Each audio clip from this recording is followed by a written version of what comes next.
There is a silent enemy destroying millions of minds right now. It doesn't make noise. It doesn't attack from outside.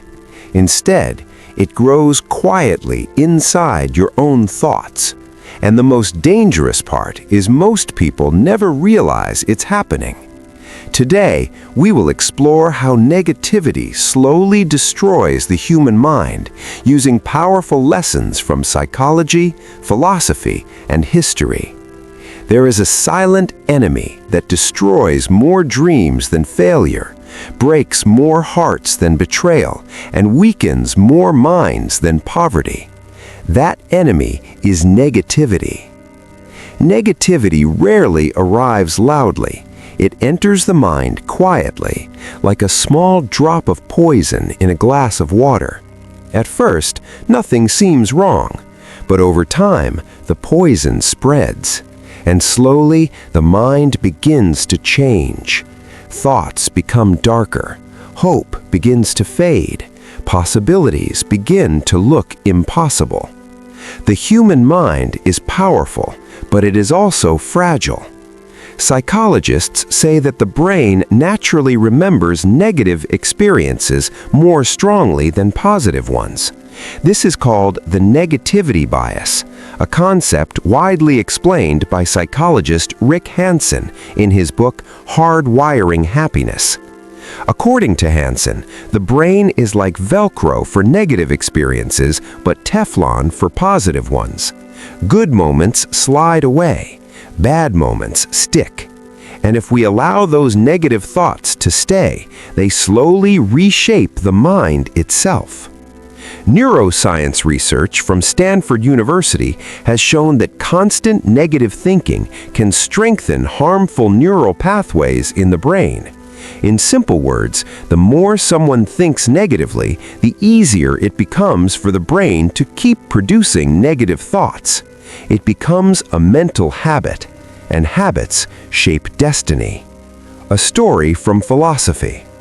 One of the greatest philosophers in history, Marcus Aurelius, once wrote in his book Meditations, "The soul becomes dyed with the color of its thoughts."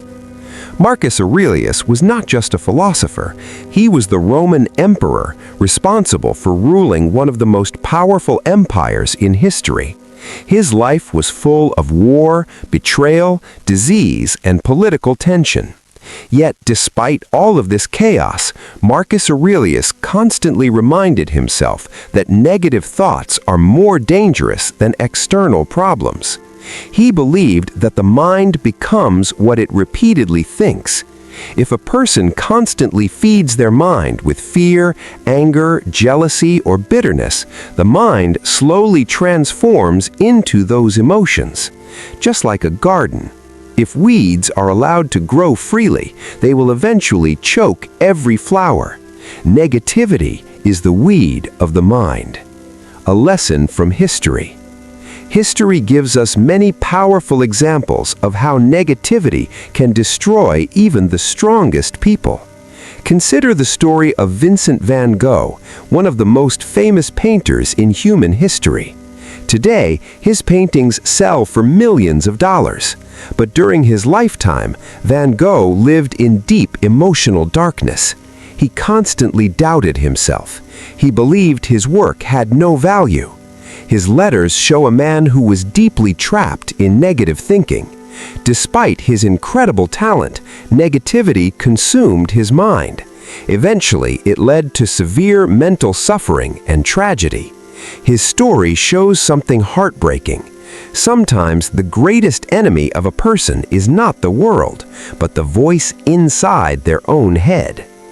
The psychological trap. Modern psychology calls this cognitive distortion. In his famous book, Feeling Good, The New Mood Therapy, psychiatrist Dr. David Burns explains how the mind can create distorted thoughts that make reality seem worse than it truly is.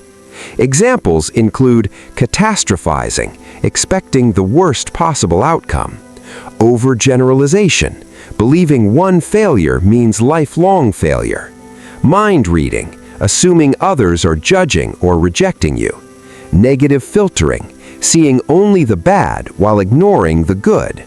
These thought patterns slowly convince the brain that life is hopeless. But the truth is, these thoughts are not facts. They are simply stories the mind tells itself.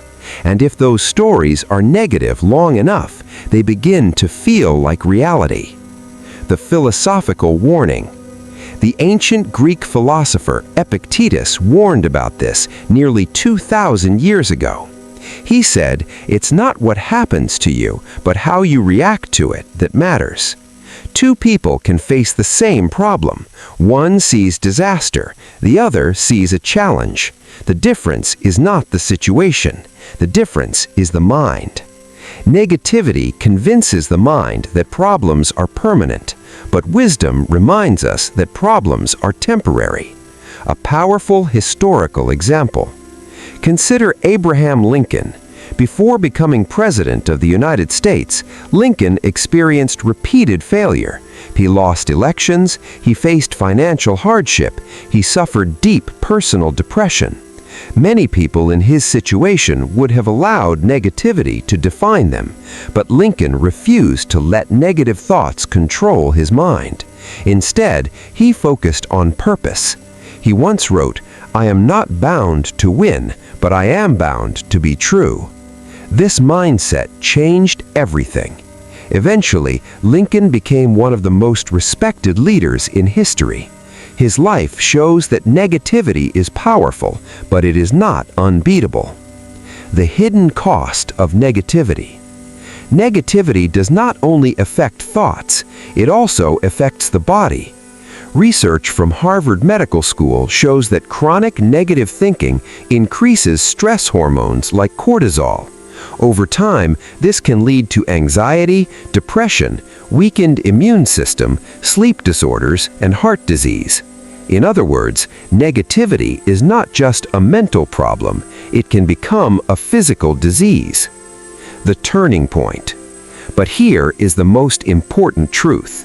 The mind can be trained. Just as negativity creates destructive mental habits, positive thinking can create powerful mental strength. The famous psychologist William James, often called the father of modern psychology, once said, "The greatest discovery of my generation is that human beings can alter their lives by altering their attitudes of mind." This means our thoughts are not prisoners, they are choices. Choices we repeat every day. A simple illustration. Imagine two wolves living inside the human mind. One wolf represents fear, anger, jealousy, and negativity. The other wolf represents hope, courage, gratitude, and strength. Both wolves fight constantly. Someone once asked a wise elder, "Which wolf wins?" The elder replied, "The one you feed." Final message. Negativity is powerful because it feels natural, but what feels natural is not always what is right. Every thought we repeat becomes a brick. Brick by brick, we build the architecture of our mind.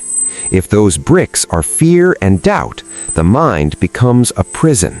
But if those bricks are courage and hope, the mind becomes a palace. So guard your thoughts carefully, because the mind does not become what it wants, it becomes what it repeatedly thinks. And the future of your life will always be shaped by the direction of your mind.